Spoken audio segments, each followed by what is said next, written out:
Hello friends, मैं हूँ दीपा और आप देख रहे हैं मेरा चैनल बी विद परिहार। और इस वीडियो में मैंने 56 भोग किस तरीके से तैयार किए थे वो मैंने बताया है। इसका पार्ट 1 भी पहले से मैंने यूट्यूब चैनल पर डाल दिया है, आप वहाँ जाकर मैंने किस तरीके से ये प्रिपरेशन की वो आप देख सकते हैं। और अभी मैं सूजी का हलवा बना दिया है, बाकी और भी चीज़ें हैं जो आप फर्स्ट पार्ट में देख सकते हैं। नहीं देखा है तो जाकर ज़रूर देखिए आप। अब इसके बाद मैं खीर बनाने की तैयारी करूँगी, तो उसके लिए मैंने 1 लीटर दूध का यूज़ किया है और इसमें मैंने ये दूध का पैकेट ओपन कर लिया है। अब मैं इस दूध को थोड़ा गर्म करने के लिए रख दूंगी और इसके बाद मैं जो हमारे चावल मैंने कोई इसमें डालने हैं उसको मैं अच्छे से वॉश करके थोड़े से फुलाने के लिए रख देती हूँ। तब तक हमारा दूध भी बॉईल हो जाएगा। फिर उसके बाद मैं इसमें चावल मिलाऊँगी। इसके बाद मैं एक साइड पर सब्जी बनाने तैयार कर देती हूँ। ये वो सब्जी है जो कि मैं समोसा और आलू बंडा जो बना रही हूँ उसमें यूज़ करूँगी, तो इसलिए ये सूखी सब्ज़ी रहेगी। और आलू मैंने पहले से उबाल कर रख दिए थे। तो इसके लिए मैंने एक कढ़ाई में तेल डाल दिया है और तेल डालने के बाद मैंने उसमें एक तेज पत्ता डाला है। तेज पत्ता डालने के बाद मैंने इसमें 1 चम्मच ज़ीरा, आधा चम्मच राई और आधा चम्मच सौंफ इसमें ऐड कर दी है। और जैसे ही ये सारी चीज़ें गर्म हो जाएंगी उसके बाद मैंने जो खड़ा मसाला होता है उसको कूट कर इसमें डाल दिया है। इसके बाद जैसे ही हमारा ये जो खड़ा मसाला है वो भुन जाएगा, उसमें ये जो हमारे बॉयल आलू हैं वो मैं इसमें ऐड कर दूंगी। और इसके बाद मैं थोड़ा सा आलू और बचा लूँगी, जो कि मुझे जो आलू की सब्ज़ी बनानी है, जो ग्रेवी वाली सब्ज़ी, उसके लिए मैं इसका यूज़ करूँगी। इसके बाद मैंने इसमें हरी मिर्ची और बेसिक जो हमारे मसाले हैं, नमक, मिर्ची, धनिया, ये सारी चीज़ें मैंने इसमें ऐड कर दी हैं। तो ये सारी मैं इसको अच्छे से मिला लूँगी ताकि इसका सारा फ्लेवर है ना इसमें आ जाए। और इसको ढककर 2 मिनट के लिए पकने को रख दूँगी और हमारा जो आलू का मिक्सचर है वो रेडी हो जाएगा, जो कि मैं आलू समोसे में और आलू बंडा में भरूंगी।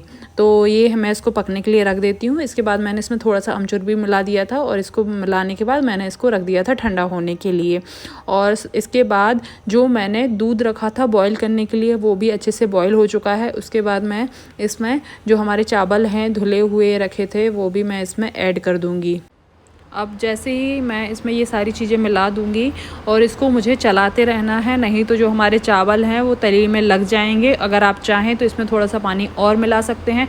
मैंने इसमें ज़्यादा पानी का यूज़ नहीं किया है, पूरा दूध में ही बना रही हूँ। इसके बाद मैं इसमें थोड़ा सा चुटकी भर नमक डाल दूँगी। इससे क्या होता है, जो खीर है वो थोड़ी पनीली नहीं लगती है, अच्छा टेस्ट आता है। तो आप इसमें थोड़ा सा नमक ज़रूर मिलाइएगा। इसके बाद मैंने जो खीर है उसको पकने के लिए दूसरे गैस पर रख दिया था और जो हमने रबड़ी बनाने के लिए रखी थी उसमें मैं जो हमारी सारी चीज़ें हैं, चीनी, ड्राई फ्रूट्स वगैरह, ये सारे मैं इसमें ऐड करके अच्छे से मिलाकर इसको भी मैं कटोरी में खाली कर लूँगी।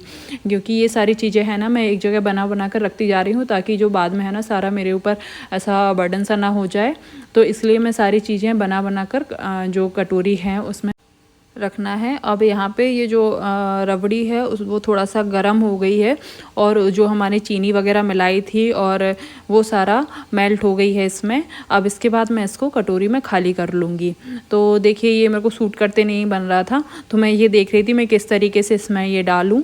तो ये पूरा मैंने ये जो रबड़ी है इसमें डाल दी है। इसके बाद मैं इसमें जो मखाने हैं उनको भी तोड़ कर इसमें ऐड कर दूँगी। आप चाहें तो इसमें गरी बुरादा, जो खोपड़े का बुरादा आता है नारियल वगैरह का, आप तो ताज़ा नारियल जो गीला वाला नारियल होता है वो भी आप डाल सकते हैं। अदरवाइज़ आप सूखे बुरादा आता है नारियल का वो भी डाल सकते हैं। अब इसके बाद मैंने एक कढ़ाई चढ़ाई है, उसमें तेल डाल दिया है और जो मैंने जो मैदे के, बेसन के, आटे के डो बना के रखे हुए थे तो वो मैं इसमें अब जो हमें रेसिपीज़ वगैरह बनानी है उसकी मैं तैयारी कर लेती हूँ। मैंने पहले ही बोला था कि ये पहले पूरी प्रिपरेशन कर लूँगी, उसके बाद ही मैं ये सारी चीज़ें एक साथ फ्राई करूँगी।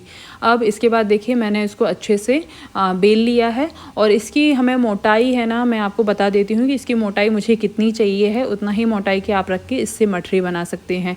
ये जो डो है ये कलौंजी वाला डो है, देखिए हमें इसकी इतनी मोटाई चाहिए रहेगी। अब हम इसको नाइफ़ की हेल्प से, चाकू की सहायता से इसको हम कट कर लेंगे और हमें इस तरीके की ही शेप चाहिए है।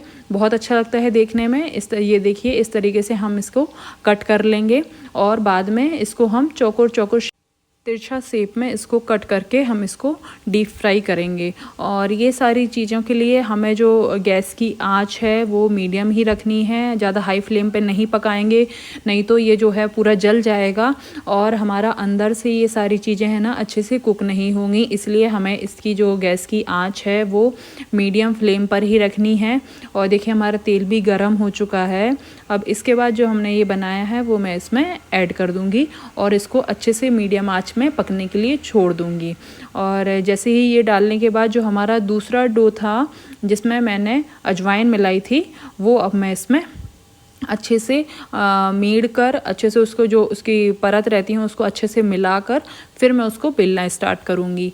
तो आइए देखिए अब मैं उसकी क्या बनाती हूँ। उसकी मेरे को एक पापड़ी जैसा बनाना है, तो उसको मैं बहुत पतला सा बेलूँगी और पतला बेलने के बाद मैं उसकी पतली पतली सी पापड़ी बनाकर वो भी मैं इसमें साथ में ही फ्राई कर दूँगी। क्योंकि जो पापड़ी है वो पतली रहेगी तो उसको पकने के लिए ज़्यादा आँच की ज़रूरत नहीं है। तो जब तक ये हमारा 20% होता है उसके बाद मैं पापड़ी भी उसमें डाल दूँगी, ये जो मैं बना रही हूँ। तो इसको हमें बहुत अच्छी तरीके से मिलाना है ताकि जो इसकी सारी पुरतें हैं वो सारी मिल जाएं और अच्छे से हमें बेलने में आसानी हो। और इसी में से हमें थोड़ा सा मैदे का जो डो है वो रख देना है, क्योंकि हमने जो आलू के लिए रेडी किया है, जो समोसे बनाने के लिए आलू रेडी करके रखा है उसके हम समोसे बनाएंगे।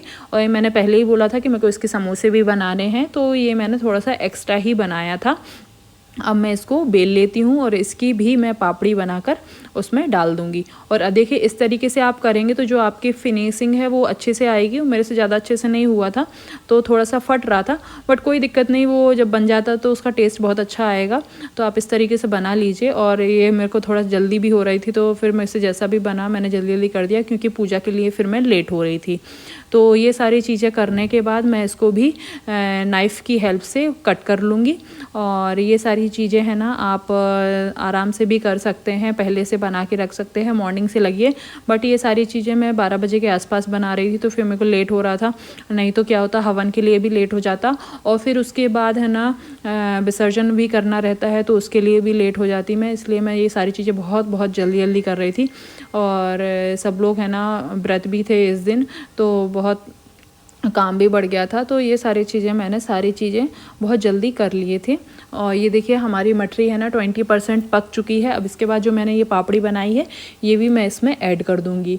और ये सारी चीज़ें ऐड करने के बाद मैं इसको भी मीडियम आंच में ही पकने के लिए छोड़ दूँगी। ज़्यादा इसको मेरे को हाई फ्लेम में नहीं पकाना है, नहीं तो ये अंदर से कच्ची रहेंगी और बाहर से जल जाएंगी। अब इसके बाद ये मैंने जो लिया है ये है गुड़ का पानी मिला के जो मैंने मीठा आटा बनाया था बिस्किट बनाने के लिए, ये वो है।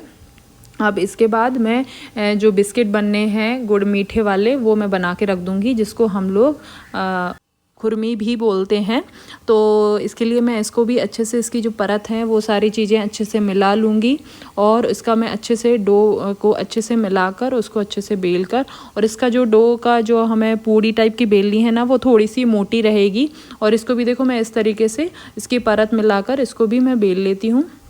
और सारी चीज़ें मैं बेलने के बाद इसको भी मैं चाकू की सहायता से कट कर दूंगी, क्योंकि इसका भी हमें जो बिस्किट बनाने हैं उसके शेप भी जो रहेंगी वो चौकोर रहेंगी। तो इस तरीके से आप बनाते जाइए और देखिए किस तरीके से मैंने सारे पकवान बनाए हैं। और इसके बाद आप इसको भी नाइफ़ की हेल्प से कट कर दीजिएगा।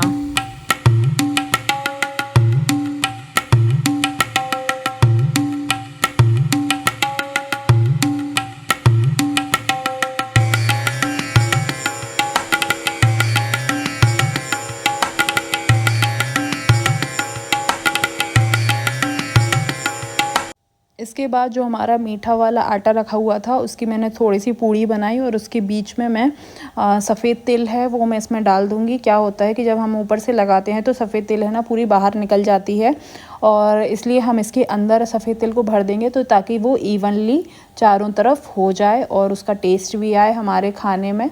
तो इस तरीके से मैंने इसमें डाला है और इसकी मैं एक पतली सी पूड़ी बना लूँगी। फिर इसके बाद मैं इसको मठरी के शेप में कट कर लूँगी।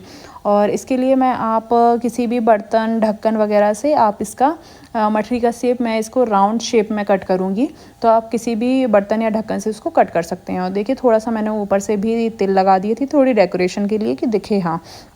और इसके बाद मैं इसको एक ढक्कन की हेल्प से और इसको कट कर लूँगी।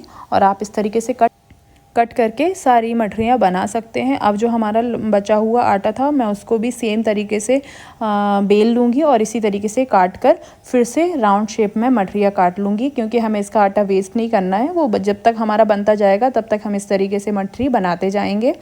और इसके बाद जो हमारा बेसन का आटा है हम उसको भी रेडी कर लेंगे। और ये जो मठरियाँ मैंने उन्हें फ्राई करने के लिए डाल दिया है। तो ये जो बेसन का आटा है उसकी मैं छोटी छोटी सी गोलियाँ बना लेती हूँ। और ये जो सारी गोलियाँ हैं उनको मैं पपड़ी या जैसे पूड़ी रहती ना उसके शेप में बेल लूँगी। और ये जो फ्राई करके खाने पर इसका टेस्ट है ना बहुत अच्छा आता है। और इसका डो कैसे लगाना है ये मैंने फ़र्स्ट पार्ट में बताया है, तो आप फर्स्ट पार्ट जाकर देखिएगा कि इसका डो मैंने कैसे लगाया है। इसके बाद मैं सारे ही इनको पूड़ियों के जैसे बना लूँगी। और अब इसके बाद मैं इसकी एक बड़ी पूड़ी बनाऊँगी। और बड़ी पूड़ी बनाने के बाद उसको मैं लंबा लंबा सा स्लाइस के शेप में कट कर लूँगी, ताकि उसकी मैं एक लंबी वाली पापड़ी बना लूँ।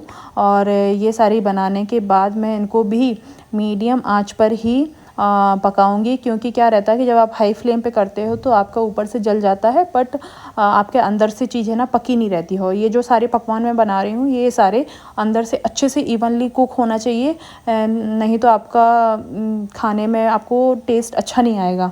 तो ये देखिए मैंने पापड़ी भी सेक ली है, और जो फिर मैंने जो बेसन की पूड़ियाँ टाइप की बनाई थी, पपड़ी बनाई थी, वो भी मैं इसमें अच्छे से सेक ली हैं। अब इसके बाद जो मैंने आलू बनाया था उसके फिर मैंने ये समोसे बनाकर रेडी कर लिए हैं। तो इस तरीके से आप मिनी समोसा बना सकते हैं।